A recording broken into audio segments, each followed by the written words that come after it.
여러분 안녕히 주무셨습니까? 우리가 잠든 사이에 어떤 일이 있었을까요? 저희 굿모닝 글로벌과 함께 체크해 보시죠. 먼저 미국 증시의 움직임부터 확인해 보도록 하겠습니다.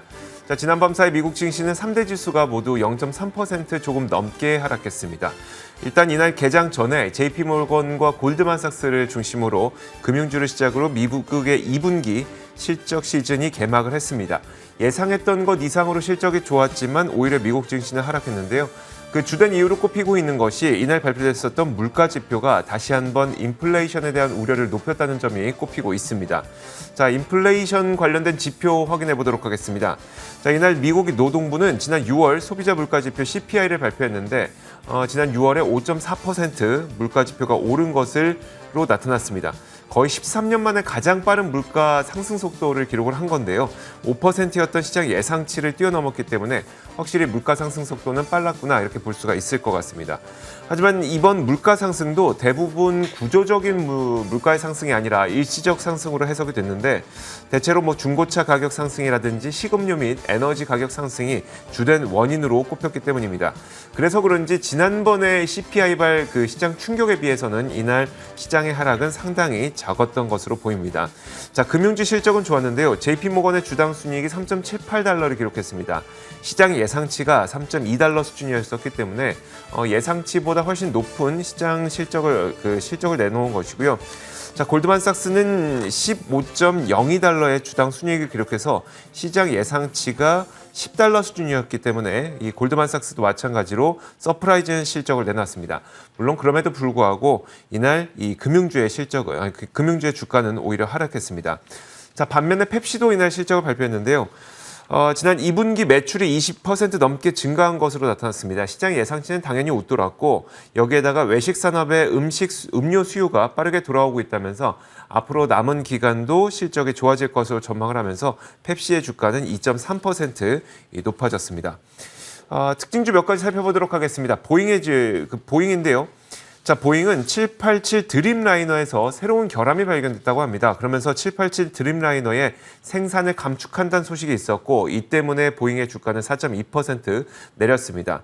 자, 로블록스도 보겠습니다. 자, 로블록스는 벤치마크라는 기관에서 매도 의견으로 커버리지를 게시하면서 주가가 2.9% 하락했는데 자, 팬데믹 이전의 부킹 성장률이 39%였다면 팬데믹 당시에 171%로 부킹이 성장한 걸 봤을 때 이거는 확연하게 팬데믹 수혜 기업이다. 그렇기 때문에 경제가 정상화된다면 이 성장 속도는 꺾일 수밖에 없다라는 근거로 매도 의견으로 커버리지를 게시한 겁니다. 자, 이 때문에 주가는 2.9% 내렸고요. 자, 일렉트로닉 아츠도 이날 그 투자 의견이 나왔습니다. BMO 캐피탈에서 아웃퍼폼으로 투자 의견 상향 조정했는데 우리말로 쉽게 매수 의견으로 보면 될 것 같습니다. 경제 정상화되는 시기에 비디오 게임 시장의 강세가 지금 과소평가되어 있다면서 아웃퍼폼으로 투자 의견을 상향 조정했고요. 그러면서 일렉트로닉 아츠는 지난 밤 사이에 2.5% 오르면서 주가가 마감이 됐습니다. 자, 상품 선물 시장도 보도록 하겠습니다. 자, WTI 가격이 다시 반등세를 보이고 있습니다. 이날도 1.5% 안팎의 상승을 보이고 있는데 로이터 폴에 따르면 이 미국의 원유와 휘발유 재고가 앞으로도 줄어들 것으로 전망이 됐습니다. 이 때문에 변이 바이러스에 의해서 원유에 대한 수요 회복 속도가 느려질 것이라는 우려를 잠재운 것이죠. 덕분에 유가는 반등세를 보이고 있고요. 현재 선물 시장에서도 1.4% 오르면서 75.16달러의 거래가 되고 있습니다. 금값은 이날 강보합권에 움직이고 있는 상태인데 장중한 때 상승 탄력을 높이기도 했습니다만 결국은 강보합 정도로 마감을 하게 될 것으로 보입니다. 자, 그 이유를 살펴보니까 강세 요인과 약세 요인이 지금 첨예하게 맞붙고 있습니다. 일단 강세 요인을 따져 보자면 인플레이션 지표가 좀 높게 나왔다는 것은 금은 대표적인 인플레이션 해지 수단이기 때문에 인플레이션이 높게 나오면 금값의 강세 요인으로 작용을 하게 되죠. 반면에 강달러가 나타났습니다. 이것은 또 금값의 약세 요인이기 때문에 이 두 가지 요인이 좀 첨예하게 맞붙으면서 결국 강보합권에서 현재 거래가 되고 있습니다. 선물 시장에서도 1807.6달러 선에 움직이고 있습니다. 자, 이렇게 시장 전반적인 움직임 살펴봤습니다. 시장에 대한 분석 내려보도록 하겠습니다. 자, 애프터마켓입니다. 오늘도 로제타 투자자문 US100조 스탁 운용본부 최진석 본부장 함께하겠습니다. 어서 오세요. 안녕하십니까. 네. 자, 첫 번째 키워드부터 공개하겠습니다. 이번 첫 번째 키워드는 바로 이겁니다. 아직은 일시적 인플레다. 어제 발표됐었던 인플레이션 지표가 높았지만 저희가 4월이었었나요? 5월이었었나요? 인플레이션 지표가 높았을 때 시장 충격이 발생했던 것에 비해서는 상당히 좀 완화된 모습이었어요. 네, 이제 6월에 CPI 지표가 발표가 됐죠. 네. 근데 이제 헤드라인으로 봤을 때는 5.4% YY 기준으로 상승을 했고, 그리고 근원 CPI 같은 경우에도 4.5% 상승을 하면서 예상치를 상회한 좀 높은 인플레이션율이 이번에 나왔습니다. 다만 이번에도 아직은 일시적인 인플레이션이다라는 그런 해석을 뒷받침하는 그런 내용이 있어서 갖고 와봤는데요. 상승한 부문을 찾아보면 될 것 같습니다. 이 CNBC 기사에서도 이 중간 부분의 그래프를 보면은 그 부분이 좀 명확하게 나타나는데요. 네. 차 렌트비가 87.7%나 상승한 것으로 이번에 나타났고요.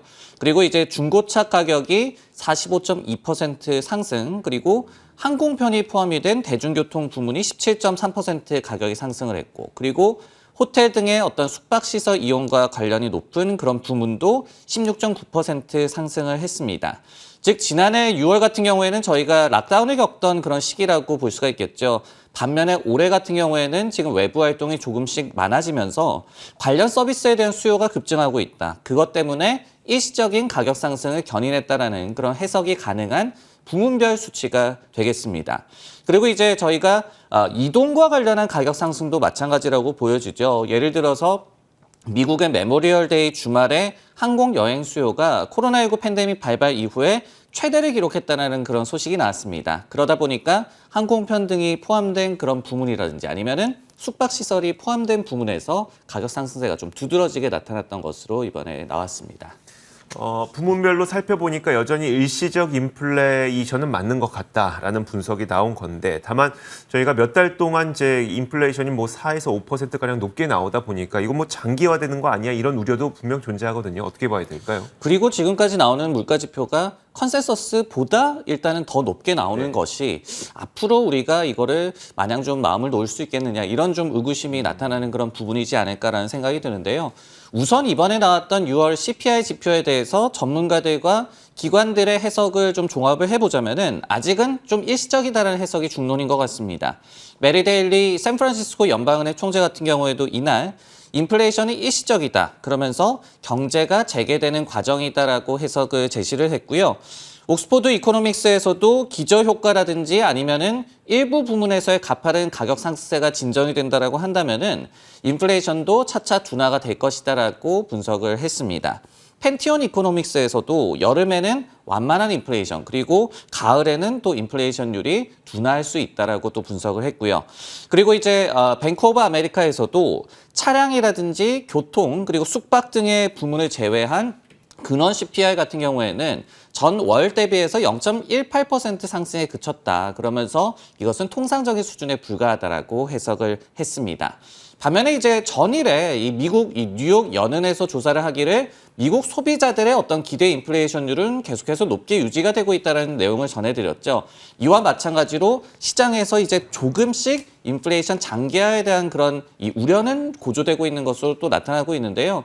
왜냐하면은 지난 7월 12일에 공개가 됐던 이 트레이드의 조사에 따르면은 시장을 낙관하는 투자자들의 비중이 이 전달에 61%에서 65%로 상승을 했지만은 여전히 응답자들의 35%가 인플레이션을 최대 리스크로 꼽고 있다라고 합니다. 즉 생각대로 인플레이션이 정말 완화가 되겠느냐, 이 부분에 대해서는 시장에서도 의구심이 조금씩 나타나고 있는 것 같습니다. 알겠습니다. 자, 결국은 뭐 이제 일시적 인플레이션이라고는 하지만 여전히 인플레이션을 그 시장 참가자들도 최대의 그 시장 리스크로 꼽고 있다는 점까지도 확인을 저희가 해봤습니다. 자, 이어서 두 번째 키워드 한번 보도록 할 텐데요. 두 번째 키워드는 바로 이겁니다. 자, 26억 달러 물어내라고 하는 이 주주들이 일론 머스크를 상대로 소송을 제기하고 있는 그 상황을 저희가 그 기사를 준비를 해봤는데, 자, 일단 그 내용을 살펴보자면 이렇습니다. 테슬라의 솔라시티 인수에 대한 재판이 현재 진행이 되고 있습니다. 이 가운데 테슬라의 주가도 하락했고요. 재판은 현재 진행형이기 때문에 특별히 악재성 뉴스가 혹은 결과가 나온 건 아닙니다. 하지만 이런 가운데서 일론 머스크의 소송이 제기되어 있는 상태다 보니까 어쨌든 투자 심리는 다소 안 좋았던 것 같습니다. 소송 이유를 좀 간략하게 살펴보자면 2016년에 테슬라가 26억 달러를 주고 솔라시티를 인수를 했습니다. 하지만 솔라시티는 그 당시에 수익은 내지 못하고 못하는데 지속 가능하기 어려울 정도로 현금 소진이 많았던 상태였었죠. 이런 가운데 테슬라가 솔라시티를 인수한 것은 솔라시티에 대한 구제 금융을 해준 것이라는 게 이제 테슬라 주주들의 주장입니다. 그러면서 그 당시 솔라시티의 창업자는 일론 머스크의 사촌이고 또 인수 당시 솔라시티의 이사회 의장이자 최대 주주가 또 일론 머스크이다 보니까 테슬라가 솔라시티를 인수함으로써 테슬라의 주주들은 26억 달러의 손해를 봤는데 일론 머스크와 그리고 일가 친척들은 이득을 봤다는 게 그 소송의 핵심입니다. 이날 머스크는 재판장에서 증언을 했습니다. 일단 변호인단은 2016년 당시에 테슬라가 에너지 기업으로 전환하기 위한 장기 플랜의 하나로 이 솔라시티를 인수한 것이라고 증언을 했고요. 또 계약 체결 당시에 일론 머스크가 테슬라 홈페이지에 올린 블로그 글에서 솔라시티와 전기차의 결합이 파워월과 태양광 루프 패널을 결합하려는 비전의 핵심이라고 썼던 이 글도 근거로 제시하기도 했습니다.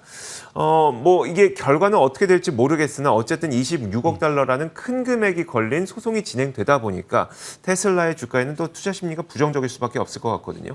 자, 이 소송이 이 테슬라에는 어떤 영향을 미치게 될지 월가의 인식은 어떨까요? 네, 일단은 이 소송 자체에 대해서 월가 주요 IB들이 내놓은 또 의견은 좀 미미하더라고요. 근데 이게 12일 월요일부터 재판에 출석을 했죠. 근데 네. 그날은 테슬라 주가가 4% 이상 급등을 했었습니다. 그렇기 때문에 꼭 이번 재판 이슈 때문에 이날 주가가 좀 부진했다라고는 보기는 좀 힘들 것 같고요.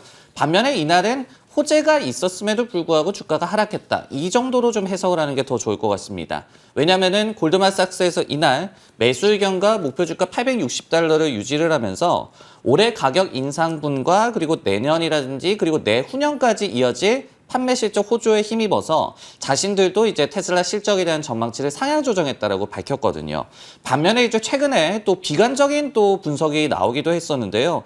최근 배포를 시작한 이 Full Self Driving, 그러니까 완전 자율주행 베타 버전 9과 관련을 해서 시티그룹에서는 곧 레벨 4 자율주행이라든지 아니면은 로보택시를 좀 실현을 시킬 것이다라는 그런 낙관론을 뒷받침할 만한 그런 출시는 아니었다라고 또 비관론을 제시하기도 했습니다. 즉 테슬라와 관련해서 최근에 분위기를 좀 종합을 하자면은 솔라시티 관련한 이 재판 자체에 대한 영향보다는 호재에도 불구하고 이날은 좀 하락을 했다. 그리고 최근에 FSD 그런 출시와 관련해서도 비관론이 좀 여전하다. 즉 좀 오락가락하는 그런 혼재된 양상 그리고 분위기가 여전히 좀 유지가 되고 있는 것 같습니다. 알겠습니다.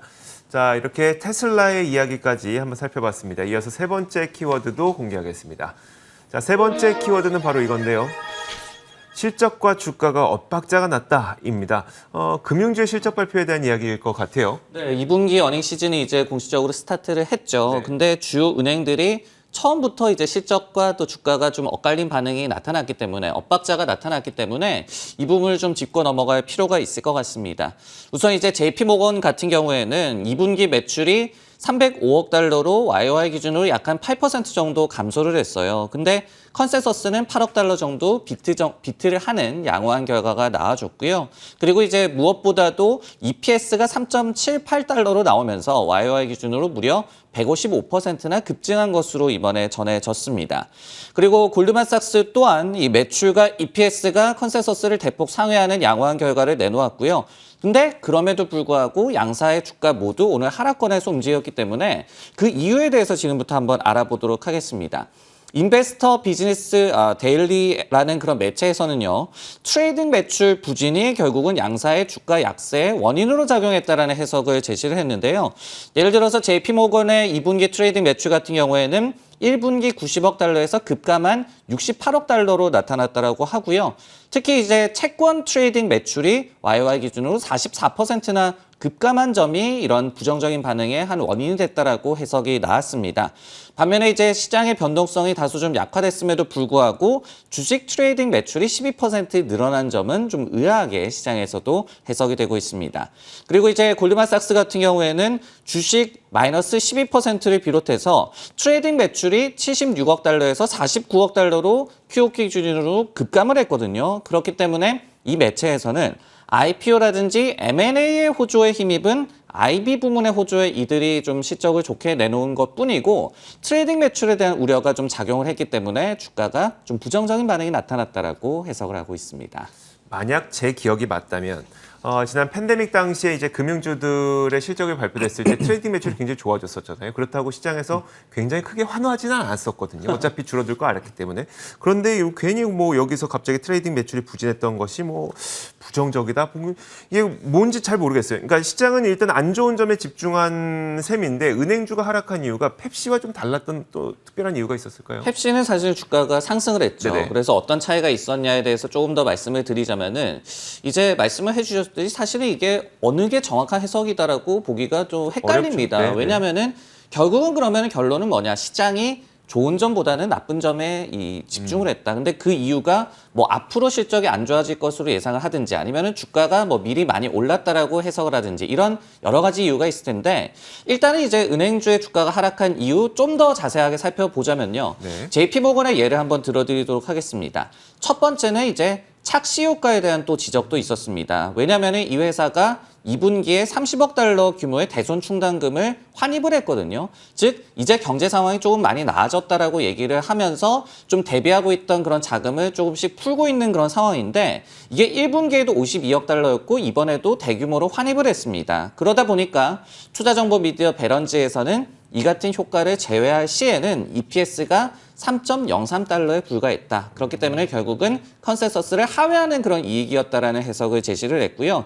그리고 이제 두 번째로 주가가 하락한 이유 중에 하나는 앞으로가 또 걱정이다. 이 부분을 또 넘겨짚을 수밖에 없을 것 같습니다.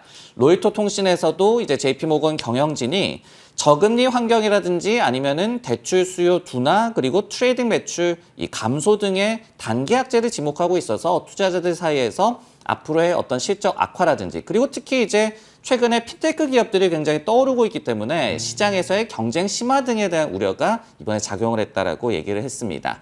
펩시코 같은 경우에는 오늘 주가가 2% 이상 좀 상승을 했는데요. 다른 거는 첫 번째는 이 기업은 온전하게 경제 리오프닝의 수혜를 흡수를 했다. 그리고 두 번째는 가이던스를 상향했다. 이 기업에서 연간 오가닉 그로스, 그러니까 매출 자체 성장률 가이던스를 원래는 미드 싱글 디짓, 한 자릿수 중반대로 네네. 제시를 했다가 이번에 6%로 그래도 조금 올렸어요. 그러다 보니까 좀 나무랄 데가 없었던 실적이다라는 해석이 나왔고 펩시코는 주가가 상승을 했다. 즉 기대가 큰 만큼 이번 어닝 시즌도 시장이 굉장히 좀 깐깐하게 들여다볼 것이다. 이런 점을 좀 시사한 첫날이지 않을까라는 생각이 듭니다. 사실 뭐 JP모건이나 골드만삭스가 오늘 하락했다고 해서 이게 큰 일은 아닌 것 같고 다만 그럼 이런 의미를 좀 찾을 수 있겠네요. 이번 실적 시즌에 이런 식으로 기업들을 바라볼 가능성이 높겠다. 이렇게 볼 수 있겠네요. 무엇보다도 이제 우리가 2분기는 작년 2분기와 비교를 하기 때문에 굉장히 기저 효과를 또 무시할 수가 없잖아요. 그렇죠. 그러다 네. 보니까 지나간 실적보다는 특히 앞으로에 대해서 걱정을 할 것이다. 그렇기 때문에 이런 부분도 첫날의 주가 반응에서도 좀 나타났다라고 보여집니다. 알겠습니다. 자, 이렇게 로제타 투자자문 최진석 본부장과 함께 저희가 몇 가지 키워드 저희가 면밀하게 살펴봤습니다. 오늘도 함께해 주셔서 고맙습니다.